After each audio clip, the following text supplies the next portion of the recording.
Jeudi 21 février 2019, un autre numéro du Grand Rendez-vous s'installe ainsi chez vous. Mesdames et messieurs, bonsoir et merci de nous préférer. Tout de suite, découvrons ensemble la météo de demain.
Voilà, la carte postale ce soir nous amène à Glazoué, dans le département des Collines. Bonsoir donc aux populations des Collines. Si vous venez de nous rejoindre sur le Grand Rendez-vous, ne vous inquiétez de rien. On vient à peine de démarrer. À présent, je vous le dis, nous avons 3 rubriques au menu ce soir.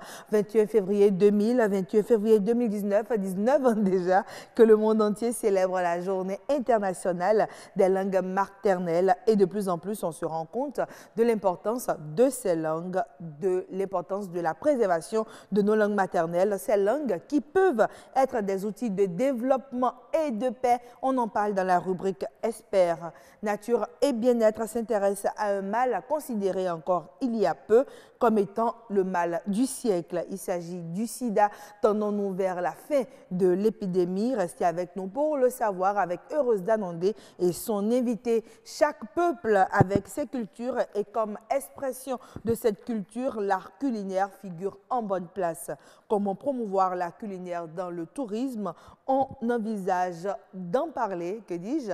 Notre invité est d'ailleurs déjà là, restez avec nous. Horizon Culture vous emmène dans une balade culinaire et vous le savez aussi, le Grand Rendez-vous, c'est le journal. Ce soir, nous retrouvons Estelle Espérance Aurore Pazou. Elle tient à ce que cela soit dit dans l'ordre et on va y arriver. Bonsoir Estelle. Bonsoir à vous, Agnès. Comment vous allez? Ça va très bien chez vous. C'est un plaisir de vous recevoir dans le Grand Rendez-vous. On vous laisse nous faire la présentation des titres. Alors, dans le journal ce soir, on parle du manifeste issu du colloque Monseigneur Isidore de Souza. C'est un document qui rend hommage au prélat et qui donne à lire plusieurs engagements pour la promotion, la mémoire et les qualités de l'illustre disparu. Les résultats des études sur la vulnérabilité des populations au changement climatique au Bénin sont connus. C'est un prélude à un plan national de riposte efficace. Et puis, maladie très grave des yeux, le décollement de la rétine peut entraîner la perte totale de la vue. Cause, prévention et traitement, tous les détails sont à suivre à 19h45. Voilà un menu bien alléchant que vous avez là, Estelle Pazou. On vous retrouve avec grand plaisir à 19h45. En attendant, le premier plateau du Grand Rendez-vous peut s'installer, l'espère.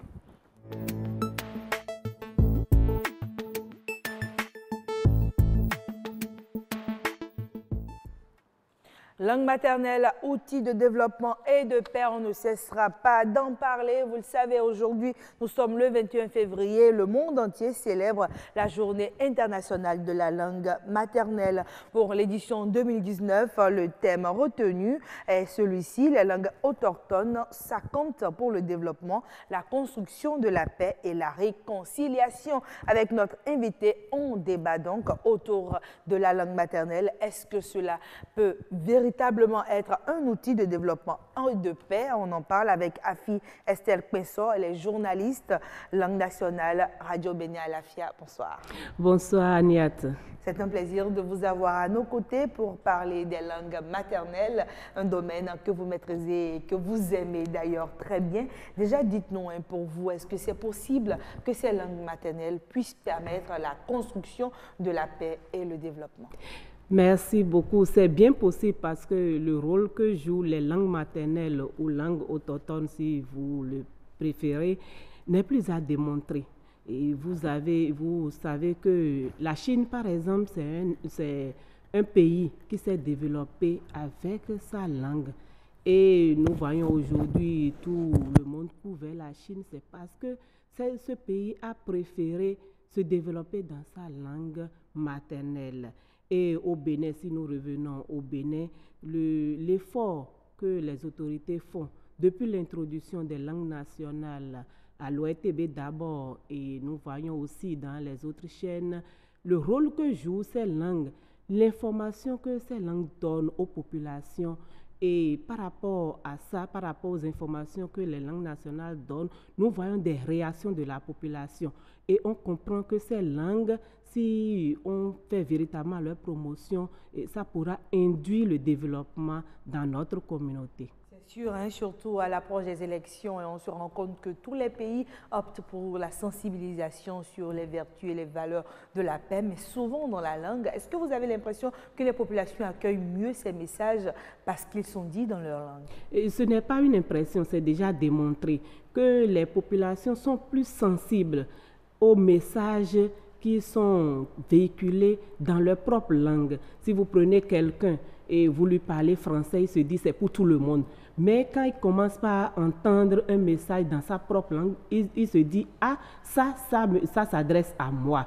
Et nous avons déjà fait l'expérience ici, et vous avez cité tout à l'heure les échéances électorales. C'est en ce moment véritablement que nous voyons l'impact de ces langues-là dans le développement.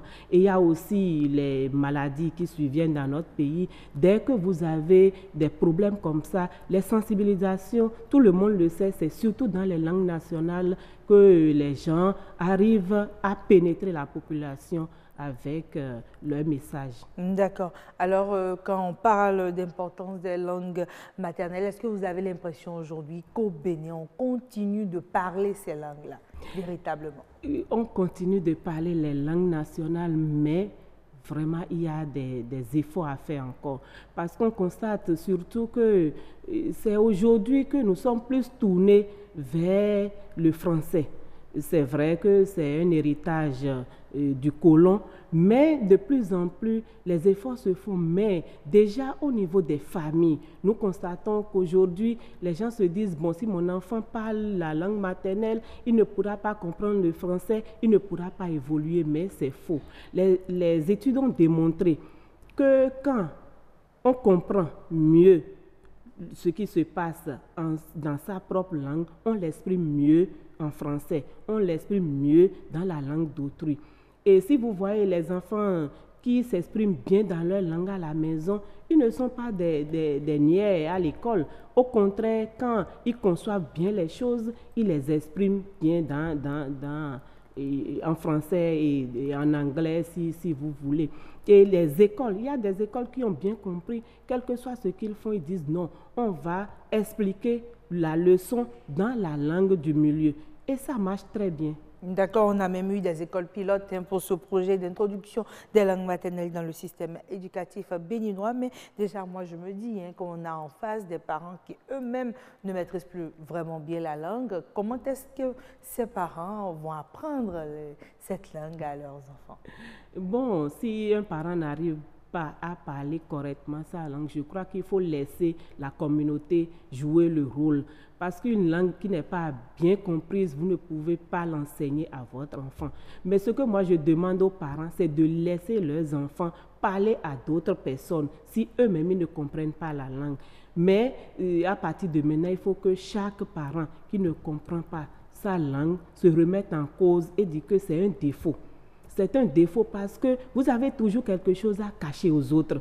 Si dans votre maison, vous ne parlez que la langue d'autrui, à des moments donnés, quand on éduque un enfant, il faut parfois lui dire quelque chose rapidement dans sa langue. Voilà, à l'insu du visiteur. Mais si vous ne comprenez pas votre langue nationale, ce sera difficile. Vous êtes obligé de lui dire ce qu'il fait et l'invité va comprendre que vraiment, c'est un enfant qui n'est pas bien éduqué. Alors que la langue maternelle peut vous permettre de rétablir vite ce problème-là. D'accord, il ne faut pas oublier que cette journée a été instituée pour contribuer à la préservation des langues maternelles. Et ça, c'était déjà en l'an 2000. Aujourd'hui, nous sommes en 2019. Est-ce que vous avez l'impression que l'objectif est plus ou moins atteint? Et 19 ans déjà que on lutte pour la préservation de ces langues maternelles. On le dit déjà tout à l'heure, il faut d'abord que ça soit l'affaire de nous-mêmes. On ne va pas attendre forcément les autorités pour promouvoir nos langues. C'est à partir des familles. Si dans votre communauté, vous délaissez vos langues et vous parlez la langue d'autrui, vous parlez le français tout le temps, ce n'est pas des gens qui viendront vous dire non, parlez votre langue pour qu'elle se développe. C'est d'abord à partir des communautés. Et ensuite, maintenant, les autorités pourront intégrer les documents qu'il faut élaborer, les documents dans toutes les disciplines. Parce que le problème que nous avons au Bénin, on dit par exemple en mathématiques, comment on pourra exprimer des choses en langue, comment on pourra faire des calculs en langue. Mais les études sont en train d'être faites et nous avons beaucoup de documents aujourd'hui. C'est parce qu'on ne les cherche pas, on se dit non, on a des freins, on a des freins. Non, les gens sont en train de faire les efforts pour que nous ayons tout ce qu'il faut pour que les langues soient développées. D'accord. Alors, en préparant cet entretien, je suis tombée sur une phrase de Monique Larue que j'ai adorée, que je veux partager avec vous. Je vais avoir même votre avis dessus. La phrase, elle dit ceci: dans une langue seconde, les mots sont simplement plus éloignés de la réalité que dans la langue maternelle. Est-ce que vous avez parfois l'impression que quand on s'exprime en français, on ne dit pas toujours exactement ce que l'on pense? Or, quand on parle dans sa langue maternelle, le message, il est bien perçu et de vous-même et de la personne avec qui vous discutez. Oui, c'est une citation qui cadre parfaitement avec la réalité. Et vous savez, on est obligé de donner des synonymes des mots que nous ne comprenons pas souvent.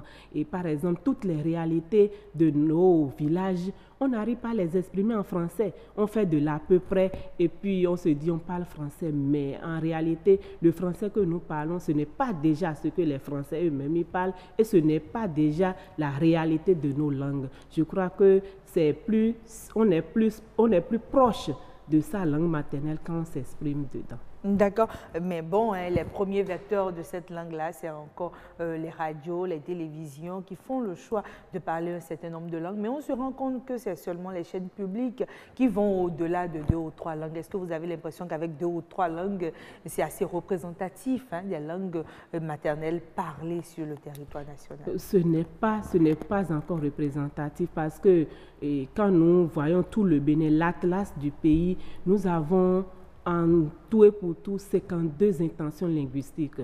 Et parmi ces 52 intentions linguistiques, il y a d'autres encore qui se disent langues et qui veulent s'exprimer. Et si vous avez une chaîne qui introduit seulement 2 langues, je crois que ce n'est pas représentatif.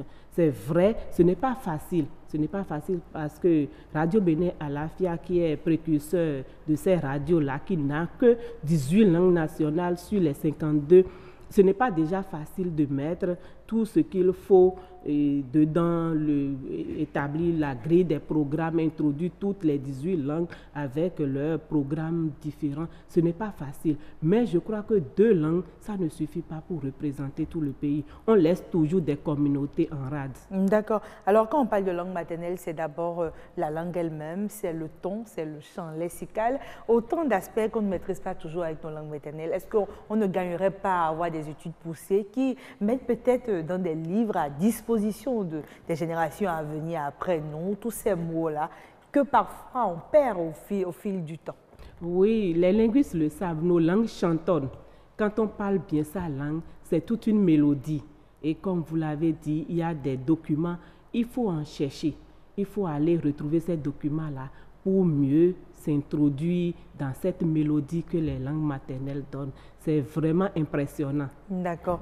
Moi, ce qui m'intéresse et que j'adore dans nos langues, c'est toutes ces belles citations-là, les proverbes et tout, les analogies. Mais c'est souvent les grands-parents qu'on voit dans cette forme d'expression. Ou pour vous parler, on vous parle à travers un adage, on vous parle à travers une citation. Cette forme d'expression n'est plus vraiment courante actuellement. Est-ce que pour vous, ça aussi, c'est important? C'est très important parce que nous n'avons plus la patience d'apprendre les langues aux côtés de nos grands-parents. Vous voyez, c'est un peu les problèmes du modernisme. On est dans des familles nucléaires aujourd'hui. On ne veut plus que son enfant aille faire des vacances chez les grands-parents et nous perdons progressivement cette valeur-là de nos langues. Et je crois que c'est le moment, c'est des occasions pour attirer l'attention du peuple sur ces valeurs-là que nous perdons. Nos langues sont très riches. Nous avons tout ce qu'il faut dans nos langues. Si vous faites un peu les études de nos langues, vous allez comprendre qu'elles sont plus riches que les langues que les étrangers nous amènent à parler. Merci beaucoup, Afia Estelle Pesson. Je rappelle que vous êtes journaliste langue nationale à Radio Béni Alafia et avec vous, on a parlé des langues maternelles. Est-ce que ce sont des outils de développement et de paix? La réponse a été oui, hein, et un oui fort sur ce plateau. Merci d'avoir été avec nous. Nous passons à présent à une autre rubrique, Nature et bien-être.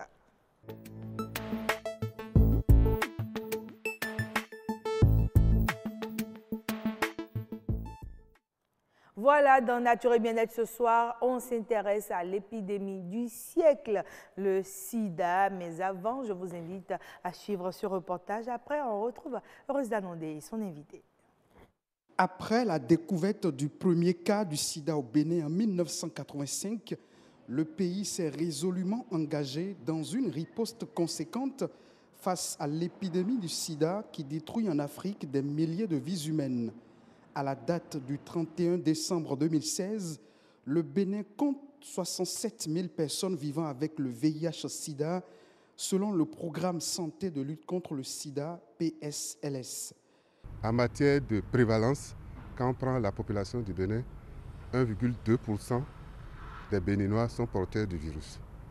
Il y a des régions qui ont des prévalences supérieures à la moyenne nationale.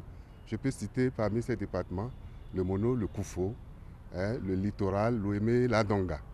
D'un seul cas en 1985 à la date du 31 décembre 2015, pris par catégorie, les professionnels de sexe, les homosexuels et autres groupes cibles ont atteint un taux de prévalence non moins négligeable en termes de chiffres.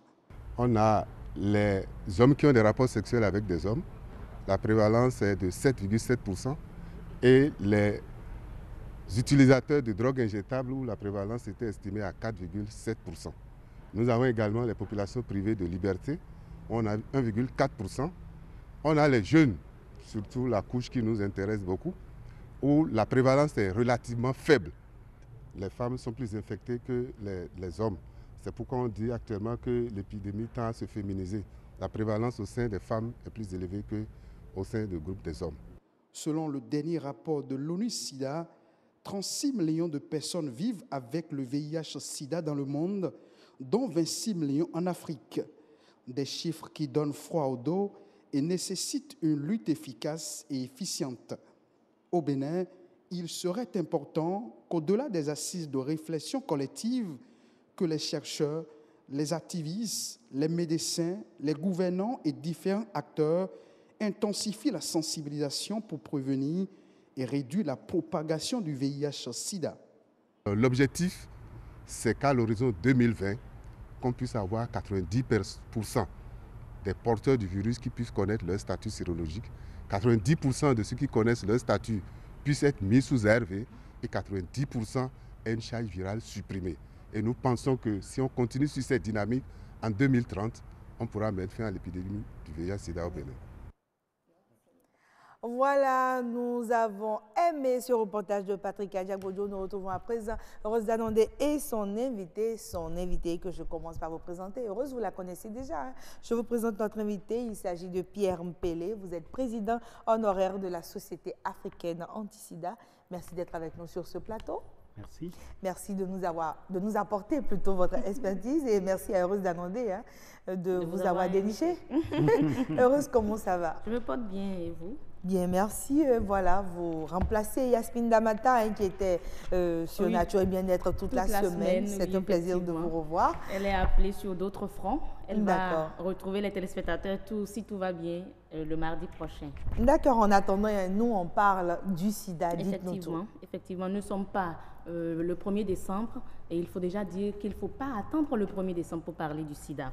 Alors, nous avons, comme vous l'aviez dit, le président honoraire de la Société africaine anti-sida, Dr Mpélé. Merci d'être là, Merci. docteur. Alors, je me rappelle certains de vos propos lors d'une conférence que vous aviez donnée en décembre 2017, dans le cadre de la Journée mondiale du sida. Je cite, « Les dernières années, l'Afrique a réorienté ou réadapté ses stratégies et ces stratégies commencent à produire des résultats en termes de plus grand accès aux antirétroviraux, et même pour la transmission mère-enfant. Est-ce à dire qu'aujourd'hui, nous ne pouvons ou ne devons plus considérer le sida comme un problème majeur de santé publique? Non, le sida demeure un problème majeur de santé publique aujourd'hui. Mais il n'empêche que nous sommes au début de la fin de l'épidémie du sida en Afrique et c'est l'objet de mon livre, de mon autobiographie. Je raconte un peu l'histoire du sida depuis le début jusqu'à Avant d'en venir plus amplement, plus en détail, je voudrais quand même avoir votre avis sur ce communiqué de presse qu'on a eu sur le site de l'Institut Pasteur le 20 décembre 2018. Une piste vers l'élimination des réservoirs du VIH a été trouvée ou serait en prospection. Une solution meilleure aux antirétroviraux? Non, je crois qu'il faut reconnaître déjà que ces dernières années, il y a eu un effort considérable qui a été fait et que entre l'année 2000 et 2017, il y a eu une réduction, en tout cas en Afrique, de 36% de nouvelles infections, ce qui est considérable, 36%. On est presque bientôt à 50% de réduction de nouvelles infections. Nous avons aussi 38% de réduction du nombre total de décès. Cela veut dire que nous sommes en bonne voie, nous avons travaillé dur, ça a été très difficile, ça a été une épidémie dramatique pour les populations, pour les individus aussi, et que nous sommes petit à petit en train d'arriver à finir avec cette épidémie. Mais finir avec l'épidémie veut aussi dire qu'il faut accélérer, mettre en place des stratégies les mieux adaptées, les mieux appropriés pour finir avec l'épidémie du sida. D'accord, mais si vous permettez, Heureuse Danondé, moi j'aurais aimé qu'après toutes ces années-là de lutte contre le mal, on puisse nous dire que dorénavant on peut en guérir. On attend toujours qu'on nous le dise qu'on peut en guérir. Mais c'est vrai que les progrès en matière de traitement ont été extraordinaires. Vous savez, le sida, et cette épidémie, c'est 30 ans. C'est 1981, peut-être un peu avant, mais en 30 ans, on a fait des progrès considérables. Aujourd'hui, c'est une pilule qu'on prend tous les jours, c'est comme dans d'autres maladies chroniques, et on arrive à éliminer la charge virale, c'est-à-dire ne plus avoir le virus actif dans le sang. Mais le virus est quand même dans l'organisme. Le virus reste, reste séropositif. Et on peut toujours le transmettre? On ne peut pas le transmettre quand on a la charge virale zéro. Et c'est pour cela qu'aujourd'hui, on demande à toute personne de se faire dépister, hein, ce qui est très, très important, de connaître son statut sérologique et dès qu'on le sait, si le statut est positif, alors on commence le traitement. D'accord. Heureuse Danondé, 30 ans après, on a toujours peur du dépistage. Hein. Il va falloir aussi en parler. Effectivement, parce que pour certains, il vaut mieux être ignorant que sachant. Non, le dépistage est essentiel parce qu'il y a bien sûr deux possibilités. On est positif et on commence le traitement. On est négatif et quand on est négatif, on prend conscience du fait qu'on est négatif et qu'on renforce son comportement vis-à-vis du sida et on fait attention. Donc je pense que c'est très important de considérer les deux aspects du diagnostic sérologique. Alors on va parler de votre livre. Vous avez rédigé un livre qui bientôt sera dans les rayons des librairies de La Place intitulé « Itinéraire d'un médecin africain du commencement au début de la fin de l'épidémie du sida.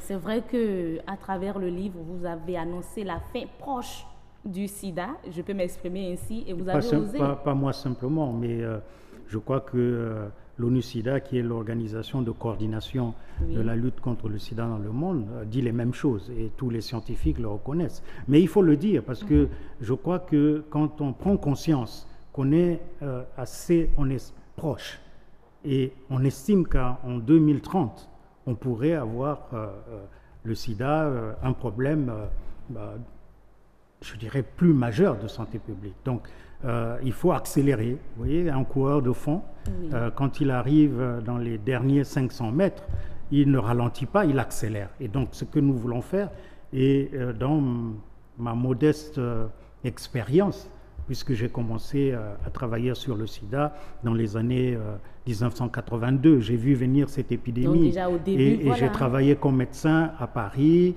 au Congo, mon pays, en Afrique. J'ai été responsable du programme national de lutte contre le sida pendant plus de 10 ans. Et au niveau international, j'ai créé la Société africaine contre le sida. J'étais directeur de l'ONU-SIDA pour l'Afrique de l'Ouest et l'Afrique centrale. Là, aujourd'hui, vous avez... Voilà, j'ai accompagné cette épidémie-là. Et vous avez vraiment des résultats qui prouvent que nous sommes vers la fin. Mais la fin, concrètement, ce sera pour quand? Est-ce qu'on peut donner une date comme d'ici 2030, on peut dire qu'on a éliminé? L'ambition, ce sont les objectifs de développement durable qui fixent à 2030. C'est-à-dire faire du sida une maladie tout à fait normale. Ça fait dans 10 ans. Hein? Voilà, oui, dans 10 ans. Mais vous savez, le président américain, il y a quelques semaines, a déclaré, a dit la même chose. Dans 10 ans, je veux éliminer le sida aux États-Unis. C'est vrai qu'ils sont plus riches, ils ont plus de moyens, mais je crois qu'il n'y a pas toujours les moyens. C'est l'engagement, à la fois l'engagement politique, l'engagement de tous les citoyens de lutter contre le sida. On est assez proche quand on regarde d'où on vient. Oui, alors votre livre est destiné à qui et quelle est son utilité? Est-ce que c'est utile pour nous de connaître l'itinéraire de médecins africains? Oui, je crois que c'est très important que chacun de nous puisse raconter son histoire pour que les uns les autres sachent ce qui s'est passé. Je crois qu'il y a même des acteurs de la lutte contre le sida aujourd'hui qui ne savent pas comment on a découvert le virus du sida, qui ne savent pas comment ça a commencé. Et donc, nous essayons là de montrer comment cette histoire tumultueuse a commencé, comment elle s'est poursuivie, quels sont les efforts qui ont été, quels sont les échecs, aussi des succès, et comment ça a été très difficile pour arriver dans la situation. Donc c'est un peu comme un guide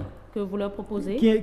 Oui, un guide, mais aussi une histoire. Mais il faut qu'on sache raconter nos histoires à nos enfants, aux acteurs d'aujourd'hui, aux acteurs de demain, qui sachent qu'il y a 30 ans, le sida, c'était un problème, c'était dramatique. Moi, je dis un tsunami, je dis nous avions un cyclone. Vous voyez, à ma consultation, tous les jours, j'avais 60 nouveaux malades.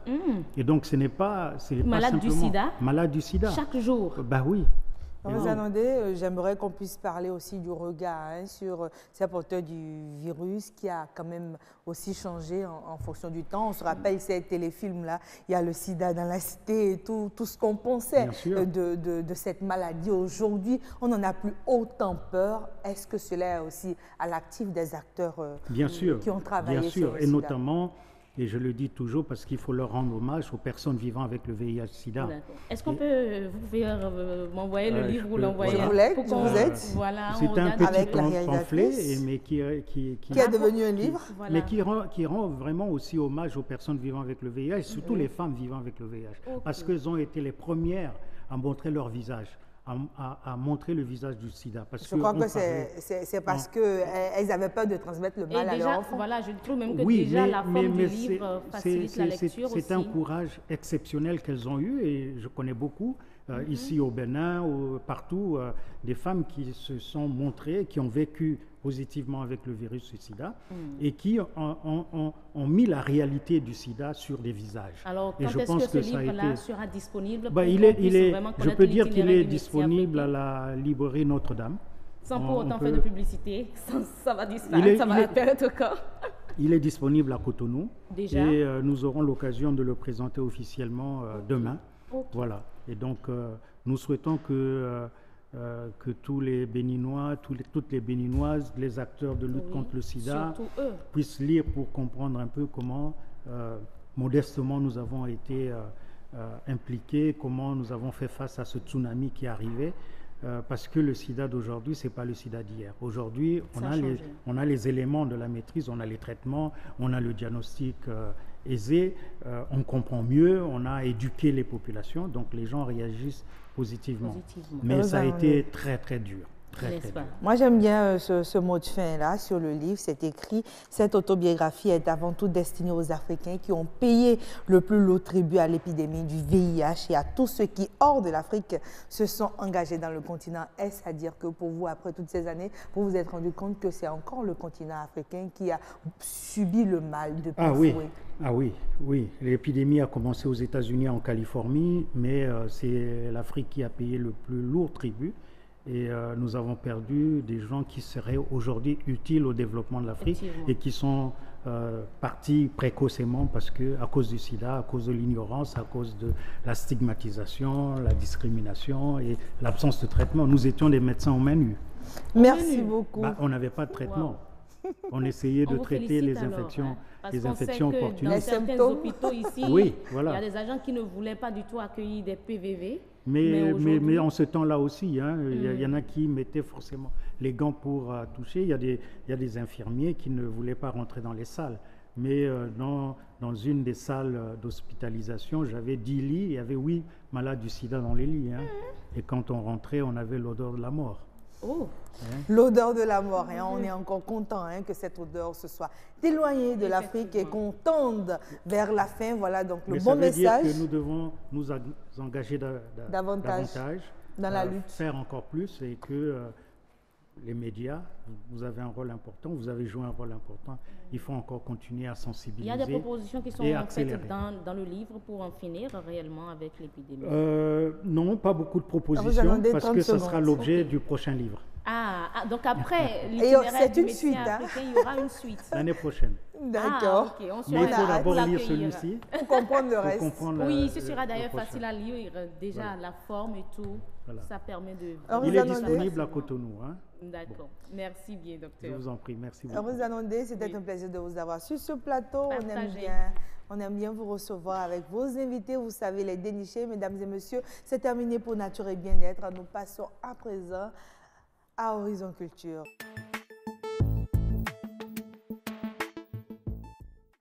Voilà, vous comprendrez tout à l'heure pourquoi je souris. J'accueille un nouveau visage, un visage que j'ai hâte de vous présenter, mais ce sera après avoir suivi ce reportage qui nous parle un peu de l'art culinaire. Des mets aussi variés que prisés.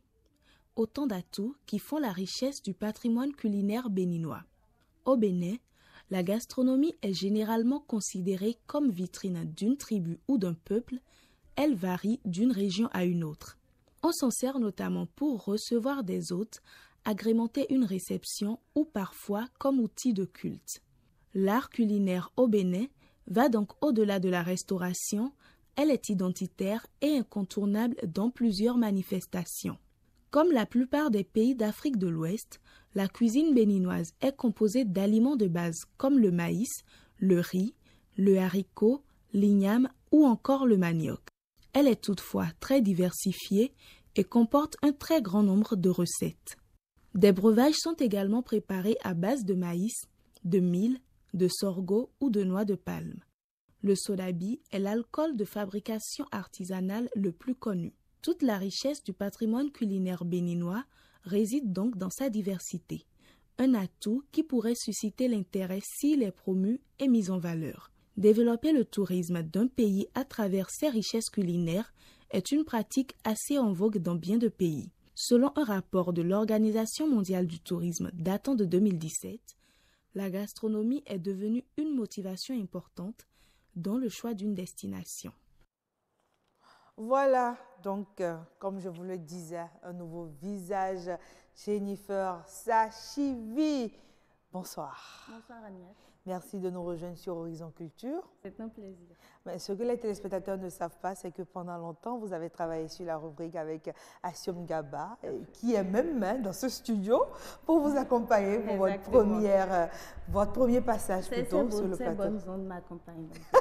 Non, ne vous inquiétez pas, on est sûr que tout se passera bien, surtout quand vous décidez de nous emmener sur un sujet que j'aime bien, l'art culinaire. Oui. L'art culinaire, on en parle ce soir avec Gloria Kwesi Govor. Bonsoir. C'est un plaisir de vous avoir sur ce plateau. Plaisir partagé. Alors, vous êtes journaliste, blogueuse et aussi promotrice d'un festival qui fait la promotion des Béninois. Jennifer Sativi? Oui. La rubrique est à vous. Ok, exactement. Alors, on est parti du constat selon lequel le Bénin regorge de mets. Notre gastronomie est assez diversifiée. Mais on n'arrive pas souvent à la mettre en valeur. Donc, c'est pour ça que Gloria Kwesi Govor est sur ce plateau. Bonsoir. Bonsoir. D'accord. Pourquoi avoir choisi de faire, à travers votre blog, la promotion des mets béninois? Déjà, faire la promotion des mets béninois, c'est une mission que je me suis assignée depuis 2014. Je l'ai commencé déjà avec un festival que j'ai mis sur pied. Ensuite, avec d'autres initiatives et à présent avec le blog. Pour moi, c'est une nécessité aujourd'hui de promouvoir notre gastronomie. C'est une nécessité et le faire va nourrir notre tourisme. Ce sera un élément de base pour notre tourisme. Donc, c'est un objectif, c'est une vision que je partage avec beaucoup de gens et que j'aimerais vraiment que les autorités aussi partagent. Donc, c'est une passion pour vous, hein? Vous avez voulu. Quels sont les objectifs que vous visiez? C'était pour promouvoir? C'était parce que... Oui. Disons déjà que la cuisine est une passion pour moi. Et par la suite, je me suis dit, aujourd'hui dans le monde, beaucoup de pays l'ont constaté, l'ont compris, je vais dire, que la gastronomie est un élément très essentiel aujourd'hui dans le développement du tourisme des destinations. Donc, beaucoup de pays l'ont compris et beaucoup de pays ont pris des initiatives allant dans le sens de la promotion de la gastronomie. Je prends par exemple l'exemple de la France où ils sont aujourd'hui, en 2018, ils étaient à 89 millions de touristes en 2018. Et ils visent déjà 100 millions de touristes en 2021. Et pour cela, ils ont mis les moyens qu'il faut. Depuis 2018, dans le budget de l'État, ils ont accordé une subvention de 1,5 million d'euros pour la promotion de la gastronomie. Donc là, on comprend déjà que c'est un pan de la culture qu'il ne faut pas négliger. Ok, donc vous pensez qu'on peut aller choisir sa destination selon le repas, selon le mets? Bien évidemment. Et c'est ça qui est en vogue là aujourd'hui. Okay. La preuve, vous allez dans beaucoup de pays, il y a de grandes rencontres gastronomiques. Il y a les rencontres gastronomiques d'Agadir, par exemple. Il y a les salons de gastronomie en France. Il y a à Dubaï. Il y a beaucoup d'initiatives aujourd'hui qui naissent. Et je crois que l'exemple est peut-être même déjà à côté de nous. Hein. Quand vous allez à Grand Popo, vous avez envie de prendre le dakoué national. Voilà. Donc c'est possible d'aller à Grand Popo juste pour prendre le dakoué de Grand Popo. Voilà. Et c'est aujourd'hui ce sur quoi on doit pouvoir se pencher pour réellement donner de la matière à notre tourisme. Je n'en disconviens pas, nous avons de la ressource naturelle, nous avons des musées, nous avons beaucoup de choses à démontrer, mais surtout la gastronomie, parce que c'est très essentiel, c'est très important. Il faut que les autorités s'y penchent, il faut qu'on y réfléchisse, il faut qu'on soutienne les initiatives qui sont déjà là, les festivals qui sont déjà sur le terrain. Et surtout, il faut que cette gastronomie gastronomie soit promue à l'international. D'accord, mais est-ce qu'il n'y a pas un packaging qui doit aller avec? Parce que pendant longtemps, on déplorait le fait qu'on ne présentait pas toujours très bien nommé, mais bon, dans les images, je ne sais pas si le Rialo peut nous envoyer certaines images. Dans ces images-là, par exemple, sur ces images plutôt, on voit que c'est tellement bien présenté, on a envie de manger. Mais pendant longtemps, on déplorait le fait que notre art culinaire ne se présentait pas toujours bien dans les assiettes.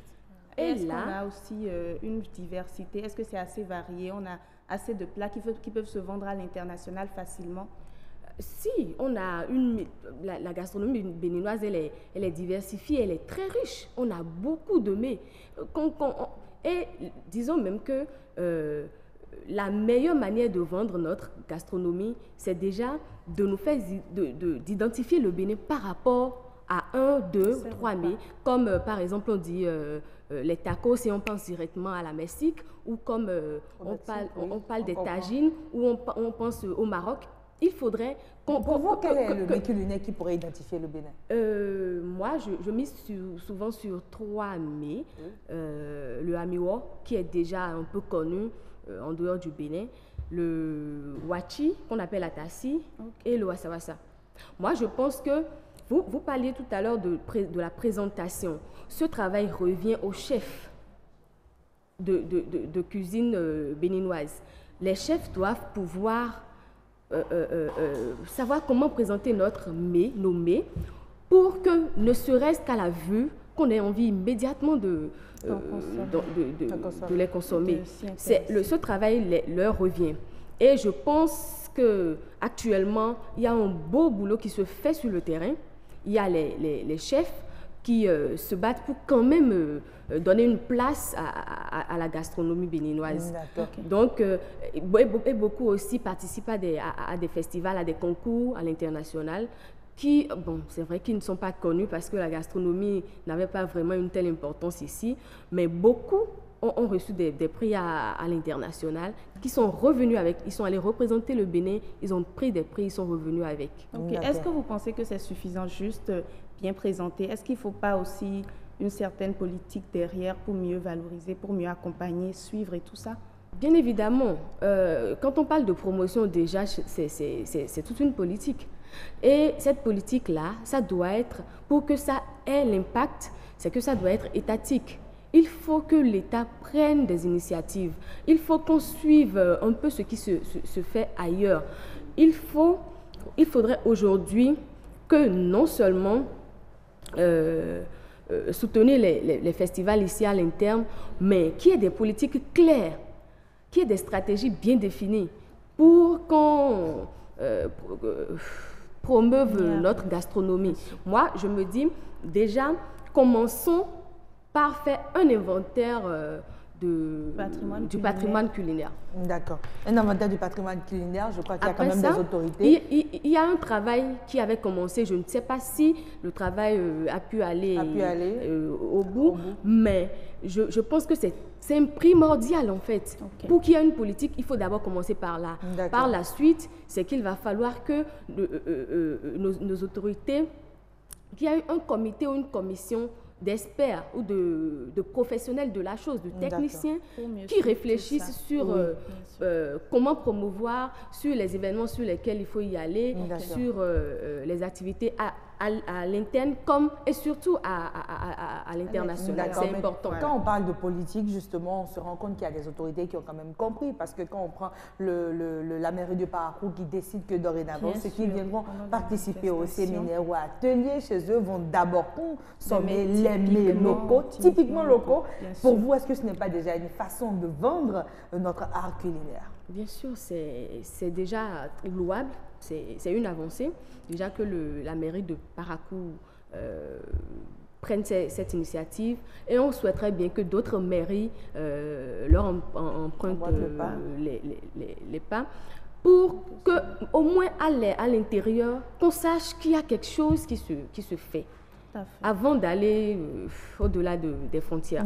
Il faut qu'on sache qu'à l'interne, que quelque chose est fait, et c'est surtout ça. À part ça, il faudrait que dans les représentations diplomatiques du Bénin, dans les autres pays, qu'il y a une politique pour que nos mets soient petit à petit intégrés dans les rencontres officielles. D'accord. Quand on vous écoute, et on se rend compte tout de suite que pour vous, ce n'est pas possible de parler du tourisme sans parler de la gastronomie. Non, ce n'est pas possible. On ne peut pas parler... Écoutez, un touriste ne peut pas quitter son pays, venir ici, et vous allez lui présenter les plats qu'il a l'habitude de manger chez lui. Ce n'est pas possible. Faites-lui découvrir de nouvelles choses. Faites-lui découvrir de nouvelles choses. Et c'est ça, les Occidentaux aiment aller à la découverte.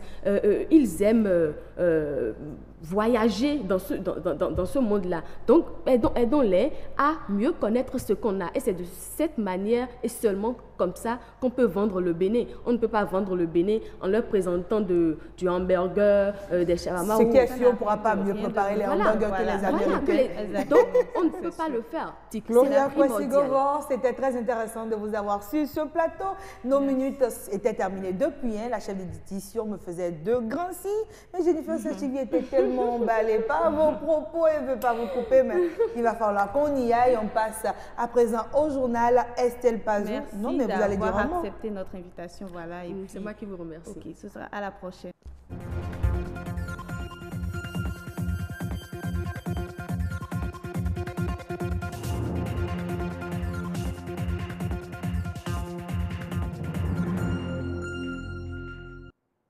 Bonsoir à tous et bienvenue dans cette édition du journal.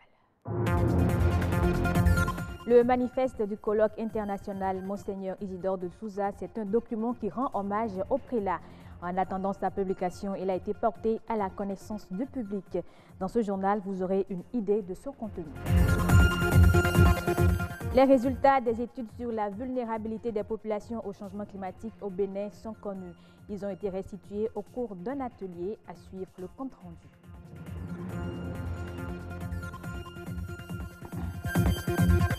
Et puis, le décollement de la rétine est une affection très grave des yeux. Elle peut conduire à la perte totale de la vue.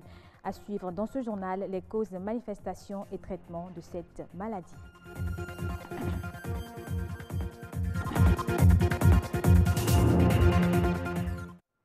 D'abord, une phrase à retenir. Les langues autochtones, ça compte pour le développement, la construction de la paix et la réconciliation. C'est le thème retenu cette année pour la Journée internationale des langues maternelles. Elle a été instituée par l'Organisation des Nations Unies pour l'éducation, la science et la culture, UNESCO. Une culture de paix ne peut se construire que dans un espace où tout le monde a le droit d'utiliser sa langue maternelle pleinement et librement dans toutes les différentes circonstances de la vie. La Journée internationale de la langue maternelle est une opportunité pour les gens de théâtre du monde entier de faire partager le caractère unique de chaque culture dont la langue est le vecteur. Le manifeste du colloque international Monseigneur Isidore de Souza, tenu du 1er au 3 février 2019, est désormais connu du public. C'est un document qui rend hommage au prélat et qui donne à lire plusieurs engagements pour la promotion de la mémoire et les qualités de l'illustre disparu. Il a été présenté à la presse en présence de Louis Koudogbo et Patrick Adiaboudjou.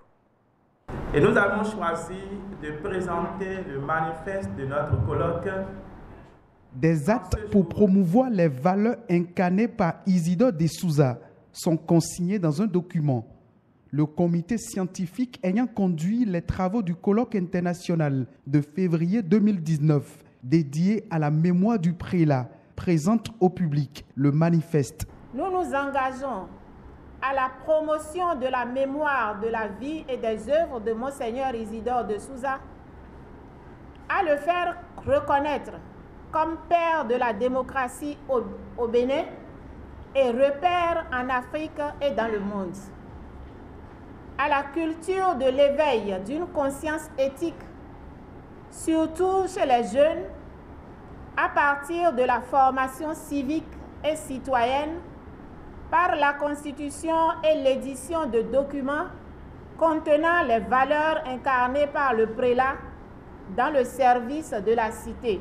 Cheville ouvrière du retour du Bénin à la démocratie en 1990, la mémoire de Monseigneur Isidore de Souza mérite d'être immortalisée. C'est l'un des engagements du manifeste.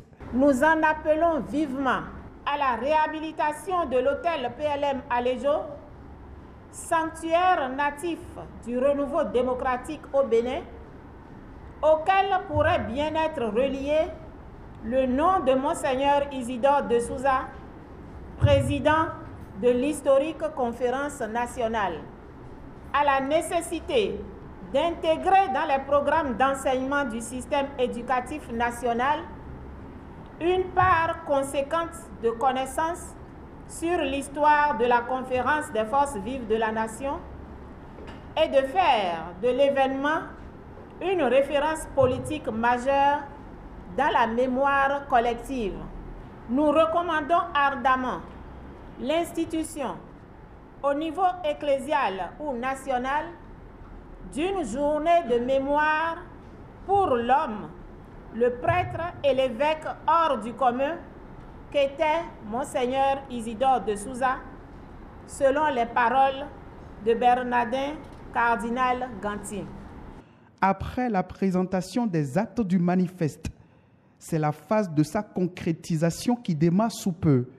Les jeunes sont appelés à s'abreuver à cette source, partout où ils se trouvent et où se côtoient l'éthique, la citoyenneté et l'éducation pour un Bénin apaisé. Les changements climatiques sont aujourd'hui une réalité à prendre en compte. Dans cette logique, des études ont été réalisées au Bénin et c'est pour faire part des résultats de ces études qu'il a été organisé un atelier de restitution sur la base de la vulnérabilité des populations à ces changements climatiques. Un plan national de riposte sera mis en place. Igor Ayoso, Clotaire, Awe. Les mécanismes de financement dédiés au climat exigent que la vulnérabilité au changement climatique soit clairement démontrée et évaluée. Démontrée et évaluée dans les secteurs agriculture, eau et santé, afin de mieux répondre aux questions de population de nos populations. Les différents coordonnateurs concernés de mieux dire. Les résultats de cette étude montrent qu'actuellement, il y a une augmentation de la température de 1951 à 2017, une augmentation de la température supérieure à 25 degrés dans la zone sanitaire Adjoum, Bonou, Dangbo, parce que c'est de cette zone sanitaire qu'il s'agit. Et nous avons également constaté que les variations pluviométriques ont également augmenté et ont varié entre 1151 et 1256 mm de hauteur de pluie. Et maintenant, nous avons constaté lors des projections également que l'incidence du paludisme dans la zone est corrélée, c'est-à-dire est fonction de l'humidité, de la température et de la pluviométrie. Les projections à l'horizon 2050 ont montré qu'il y aura une diminution des précipitations dans la zone, mais il y aura une augmentation des températures moyennes de 0,51 à 0,54 et tout ceci peut favoriser une multiplication des moustiques qui sont les vecteurs du paludisme. Et nous avons également constaté que dans la zone sanitaire, pour l'incidence du paludisme, toute tranche d'âge, cette incidence va augmenter les années à venir en lien avec les changements climatiques. Particulièrement dans la commune de Adjoum, on a constaté que l'incidence du paludisme chez les enfants de moins de 5 ans va suffisamment augmenter et que le niveau de transmission du paludisme par les moustiques sera très élevé les années à venir si rien n'est fait. Et nous voulons également demander s'il est possible d'étendre cette étude, répliquer la méthodologie dans les autres zones sanitaires du pays et aussi sur les autres maladies climato-sensibles comme les maladies cardiovasculaires, les maladies respiratoires aiguës, les infections respiratoires aiguës et les maladies hydriques. L'impact sur la productivité agricole. Nous avons analysé la plupart des cultures, les céréales, le maïs, le mil, le sorgho, le coton, qui est une culture importante pour notre économie. Ensuite, les tubercules et les racines, l'igname, le manioc. Et tout ce qu'on peut dégager, c'est qu'il y a à quelques niveaux des améliorations qu'on va voir, mais notamment il y aura des réductions importantes des rendements de la plupart des cultures dans l'ensemble des zones. Mais les zones qui seront les plus affectées, c'est les zones des collines. La région des collines sera très affectée.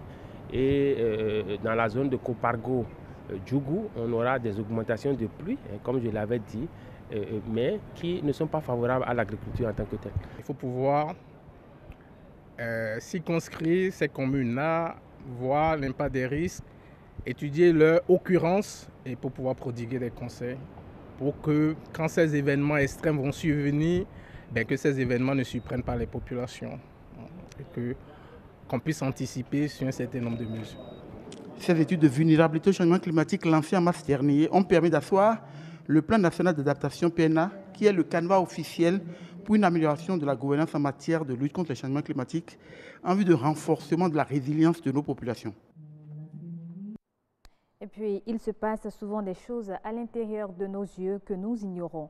Le décollement de la rétine en est un exemple. C'est une maladie qui se manifeste par la déchirure d'une partie de la surface de la rétine et de son support. C'est aussi une affection grave sur le plan fonctionnel. Quand elle n'est pas bien traitée, elle peut entraîner la perte de la vision. Le professeur Rafiou Lawani nous en parle au micro de Miché Elegbe et Enoch Rumpati. La rétine, en fait, c'est la structure en forme de membrane qui tapisse le fond de l'œil. C'est comme un tissu, comme un drap qui est au fond de l'œil, qui tapisse toute la paroi postérieure, qu'on appelle fond d'œil. Et sur ce fond d'œil, il existe un drap qui transforme la lumière en électricité pour le cerveau. C'est ce drap qui porte les différentes fibres visuelles dont la fonction est de transformer la lumière en électricité. Il arrive une circonstance malheureuse où cette membrane qui devait tapisser le fond se détache et reste flottante dans la cavité de l'œil. C'est ça le décollement de rétine. C'est un drame ophtalmologique majeur parce qu'en fait, la lumière n'est plus transformée en électricité, donc la personne voit zéro, voit noir. Et c'est une urgence chirurgicale. Il faut bien distinguer les deux phases, la phase de déchirure et la phase de décollement. La phase de déchirure se manifeste en général par des éclairs, comme l'éclair qui suit ou qui accompagne l'orage ou qui accompagne le déclenchement du tonnerre. Donc on voit un flash qui peut être coloré ou blanc. Le premier facteur qui favorise ces déchirures-là, c'est la myopie. La myopie, c'est cette maladie de l'œil qui fait que le globe oculaire est beaucoup plus long que la normale. Et le plus souvent, les 3/4 des décollements de rétine surviennent chez des gens qui ont une myopie forte, une grande myopie. L'autre facteur, c'est tous les facteurs traumatiques qui peuvent venir en tirant un peu sur le bord de cette rétine, entraîner une déchirure, notamment un choc. Comme traumatisme, on peut parler des traumatismes chirurgicaux. Toute intervention chirurgicale, notamment la chirurgie de la cataracte, emmène un tremblement, emmène des vibrations qui peuvent entraîner à terme de petites déchirures qui vont se faire sur le bord de ce tissu, de ce drap, et entraîner là encore des décollements de rétine. Le monde noir n'a pas encore fini de livrer ses secrets. Cette fois, c'est l'histoire d'un cimetière africain de New York et qui date du XVIIIe siècle qui a été exposé aux étudiants sénégalais. Pour cette dernière, ces genres d'initiatives leur permettent d'en connaître davantage sur leur civilisation. Reportage. La rencontre a permis aux intellectuels et scientifiques d'échanger sur la genèse et la formation des diasporas africaines. Moment opportun pour revisiter l'histoire du monde noir. Dans le cas précis du cimetière de New York dont a parlé le professeur Augustin Hall, on s'est rendu compte qu'en Amérique, ce n'était pas seulement le Sud, c'était aussi le Nord et que tout le tissu urbain, entre autres à New York, a été élaboré par des Noirs esclavagisés. La philosophie globale du musée, c'est de servir un peu de boîte de résonance aux voix d'Afrique et de la diaspora. L'exposé sur le cimetière africain à New York au XVIIIe siècle a aussi intéressé les jeunes venus de plusieurs établissements. Une conférence vraiment extraordinaire, surtout du point de vue de la scientificité de ce qui vient d'être présenté par le professeur Augustin Hall. Moi, je m'y retrouve. C'est vraiment une excellente chose que le musée est en train de faire et vraiment, j'aimerais ici porter le message et inviter aussi les musées à trouver des moyens d'associer le département d'anglais de l'UQAD parce que nos étudiants sont intéressés et ils ont un manque criard d'activités scientifiques de ce genre-là. C'est très important pour un musée d'avoir un public jeune. Dans ce monde très global où en fait les flux sont presque à sens unique, il est important à partir de nous-mêmes, à partir de nos réalités, à partir de nos savoirs, de porter un discours pas nécessairement contradictoire, mais un discours qui soit celui de nos intérêts et celui de nos visions. Avec ses conférences mensuelles, le Musée des civilisations noires compte accompagner ses acteurs pour bâtir une vision commune basée sur une meilleure estime de soi. Et c'est la fin de ce journal. Toute l'équipe de supervision et de préparation se joint à moi pour vous dire merci de l'avoir suivi. Voilà, merci à vous Estelle Pazou. Mesdames et messieurs, le grand rendez-vous s'achève un peu. Que dis-je? Tire vers sa fin, mais avant, on fait le rappel de la météo.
Voilà, mesdames et messieurs, merci d'avoir suivi la météo. Mais avant qu'on se laisse, à présent, je vous parle de la citation de la soirée. Et cette citation s'intéresse encore aux langues maternelles et elle dit ceci: le déracinement et la perdition commencent par la perte de sa langue maternelle. Le déracinement et la perdition commence par la perte de sa langue maternelle. C'est une citation de Nana Akasi Mandou. Merci d'avoir été des nôtres tout au long de ce numéro du Grand Rendez-vous. Je vous retrouve encore demain à la même heure et toujours avec le même plaisir.